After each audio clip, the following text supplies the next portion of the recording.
गीता जयंती पर शनिवार को दुनिया के कोने कोने में गीता का संदेश गूंजा। गीता उपदेश स्थली कुरुक्षेत्र के थीम पार्क में गीता जयंती के अवसर पर प्रदेश भर के 18,000 स्कूली बच्चों ने सामूहिक रूप से वैश्विक गीता पाठ किए। वहीं प्रदेश भर के 1 लाख से ज्यादा विद्यार्थी ऑनलाइन गीता पाठ से जुड़े। यही नहीं, करीब 23 राज्यों में एक साथ 1 करोड़ से ज्यादा लोगों ने गीता का पाठ किया। हर की पौड़ी, हरिद्वार, श्री राम जन्मभूमि अयोध्या, मां वैष्णो देवी दरबार, ऐसे तमाम देश के कई बड़े धार्मिक स्थानों पर भी यह पाठ किया गया। तो वहीं करीब 900 विश्वविद्यालय और अन्य संस्थान भी इससे जुड़े।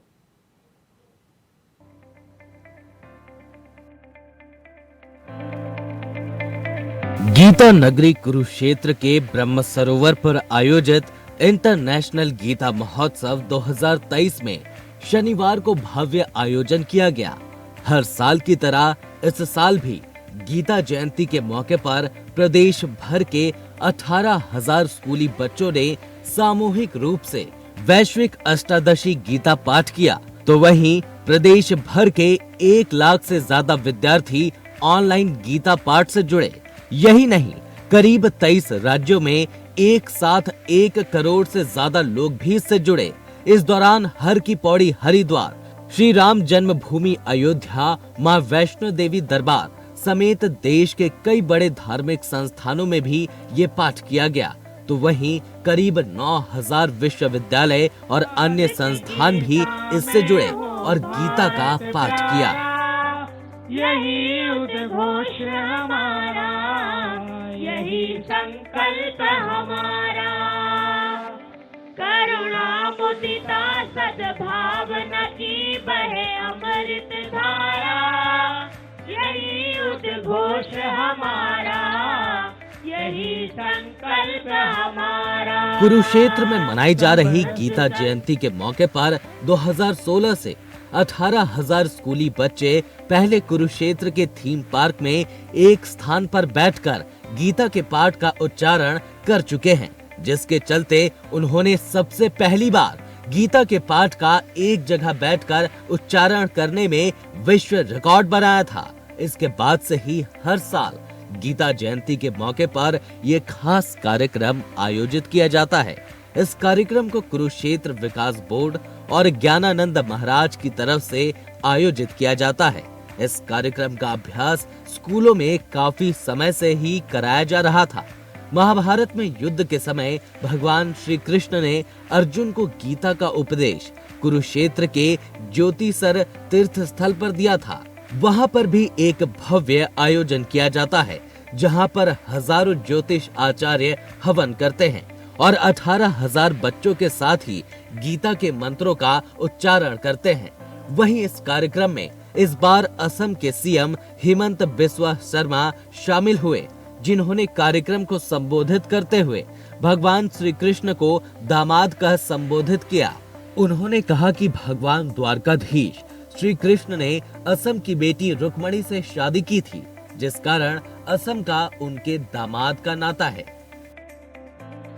असम का गरिमा बढ़ाया। मैं इसलिए मनोहर लाल जी को बहुत बहुत धन्यवाद देना चाहता हूं। कुरुक्षेत्र ऐसा एक स्थान है जो स्थान में भगवान कृष्ण का दो बार आगमन हुए थे। इसका बारे में आप लोग सबको जानकारी है। लेकिन कुरुक्षेत्र ऐसा भी एक स्थान है जहां पूरा भारत का संगम हुए थे महाभारत का समय में, और आज भी सारा भारत का झलक हम कुरुक्षेत्र महाभारत का समय से आज भी हम देख सकता हूं। मैं आप लोग को बोलना चाहूंगा कि ये गीता महोत्सव हुआ है। ये गीता महोत्सव का जो मूल 2 नायक है भगवान कृष्ण और अर्जुन जी। भगवान कृष्ण से असम का भी लंबा संबंध रहा है। हम भगवान कृष्ण को हमारे दामाद मानता हूं। किस लिए? भगवान कृष्ण ने असम के बेटी रुक्मिणी को शादी किया था और इसीलिए कृष्ण का साथ जो हमारा संबंध है वो संबंध दामाद का है। और गुजरात में भी जब माधेपुर खेरे में कृष्ण रुक्मिणी का शादी मनाया जाता है हर साल, हम लोग असम में हर साल जाता हूं, इसलिए जहां भी भगवान कृष्ण का चर्चा होते हैं वही हमारा उपस्थिति एक प्रकार से अनिवार्य हो जाते हैं। भगवान कृष्ण कुरुक्षेत्र युद्ध में उनका जो भूमिका था ये तो हम सब जानता हमारा सबका इसमें जानकारी है। असम से और 2 महान योद्धा ने महाभारत युद्ध में अंश लिया था। असम वो समय प्रागज्योतिषपुर नाम में जाना जाते थे और प्रागज्योतिषपुर का राजा भगदत्त ये युद्ध में शामिल हुए थे, लेकिन वो कौरव के लिए युद्ध किया था। और भगदत्त का जो वीरत्व है, भगदत्त ने कुरुक्षेत्र में जो पराक्रम दिखाया था वो भी महाभारत में अंकित है। भीम का शादी भी असम में हुआ था। अर्जुन ने भी एक शादी हमारे उत्तर पूर्व का मणिपुर में किए थे। भीम का शादी हिडिंबा से हुआ था और घटोत्कच जैसा पराक्रमी योद्धा भीम ने जन्म दिया था। घटोत्कच आए थे कुरुक्षेत्र में और पांडवों के लिए लड़ा था और घटोत्कच का पराक्रम का गाथा भी महाभारत युद्ध में महाभारत में अंकित है। गीता महोत्सव के कार्यक्रम को संबोधित करते हुए सीएम मनोहर लाल ने कहा कि गीता के संदेश के जरिए ही हम हर चुनौती का डटकर सामना करेंगे। उन्होंने अपनी जेब से गीता निकालकर दिखाते हुए कहा कि हम सभी को अपने साथ गीता रखनी चाहिए। ऐसा वातावरण बनाने से हम सकारात्मकता की ओर जाते हुए हर बाधा को पार कर जाते हैं। सीएम ने कहा कि मैं महसूस करता हूँ कि कर्म करते रहो, फल की चिंता ना करो। यही गीता का संदेश है और इसी पर मैं भी चल रहा हूँ। हर किसी को इसी सिद्धांत पर चलना चाहिए। वैसे तो हरियाणा में कई वर्षों से किसी न किसी रूप में मनाया जाता रहा। 2014 में देश के प्रधानमंत्री श्री नरेंद्र मोदी जी ने जब आह्वान किया कि हमको इसको विश्वव्यापी संदेश देने के लिए कुरुक्षेत्र में गीता जयंती के स्वरूप को थोड़ा बदलकर इसको विस्तारित करना होगा, बड़ा करना होगा। आप जानते हैं कि 2016 से हमने वो सामान्य गीता जयंती का महोत्सव को एक अंतर्राष्ट्रीय गीता जयंती के कार्यक्रम रूप में बदल करके 8वां ये वर्ष है जब न केवल देश के बल्कि विदेशों से भी बहुत से लोग कुरुक्षेत्र की इस धरती पर ये जो 18 दिन का चलने वाला कार्यक्रम है इसमें सहभागी होते हैं।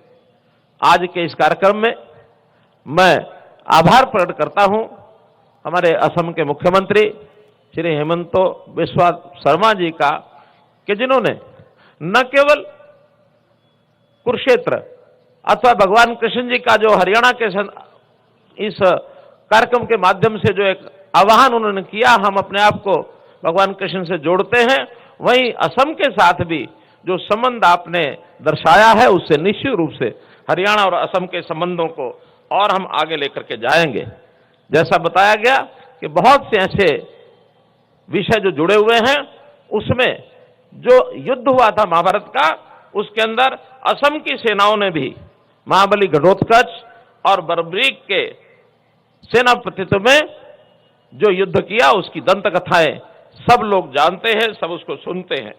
देश विदेश से लाखों श्रद्धालु, इस बार की जानकारी ऐसी मिली है कि 30 लाख से ज्यादा लोग इस 18 दिन के कार्यक्रम में और जिनका पदार्पण यहाँ हुआ, जिन्होंने इसको एक प्रकार से आनंद लिया है, अपने जीवन के अंदर कुछ उन्होंने एक शिक्षा प्राप्त की है, एक बड़ी संख्या।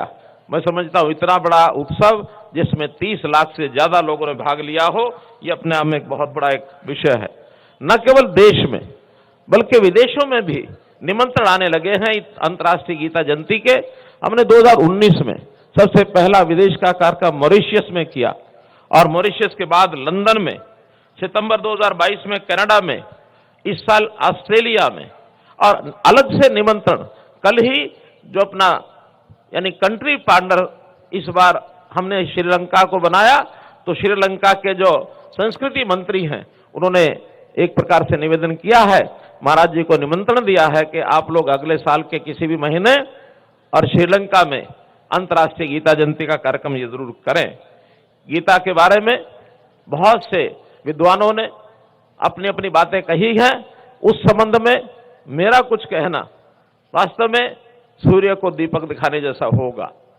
गीता का अपना महत्व एक प्रकार से अगर कहें तो आज का विश्व जिस प्रकार से अंधकारी कोठरी में और अपने आप को ऐसा महसूस करता है कि कहीं दुनिया के अंदर युद्ध में इस प्रकार के अंधकार के कारण से मानवता का विनाश न हो जाए, चाहे वो कोविड की बात करें, चाहे वो युद्धों की बात करें, लेकिन हर एक को आशा बंधी है भारतवर्ष से कि भारत की संस्कृति, भारत का ये गीता रूपी विरासत ये दुनिया को बचा सकती है।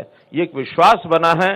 तो इस नाते से हम लोग भी इसमें अपने अपने योगदान को बराबर बनाए रखेंगे और आज इन चुनौतियों को, इसका हल निकालने के, इन समस्याओं का हल निकालने के लिए भारतवर्ष का बच्चा बच्चा, हर नागरिक दुनिया के अंदर अपना योगदान ये जो देता रहेगा।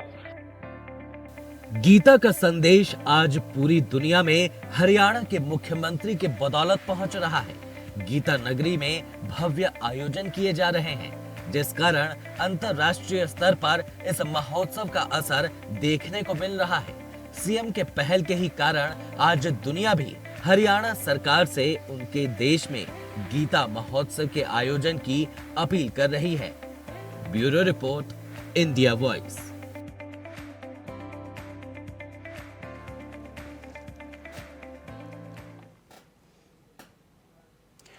उत्तराखंड में राष्ट्रीय स्वयंसेवक संघ के सरसंघचालक मोहन भागवत ने रविवार को हरियाणा के मुख्यमंत्री मनोहर लाल के साथ हरिहर आश्रम कनखल हरिद्वार में दिव्य आध्यात्मिक महोत्सव का उद्घाटन किया।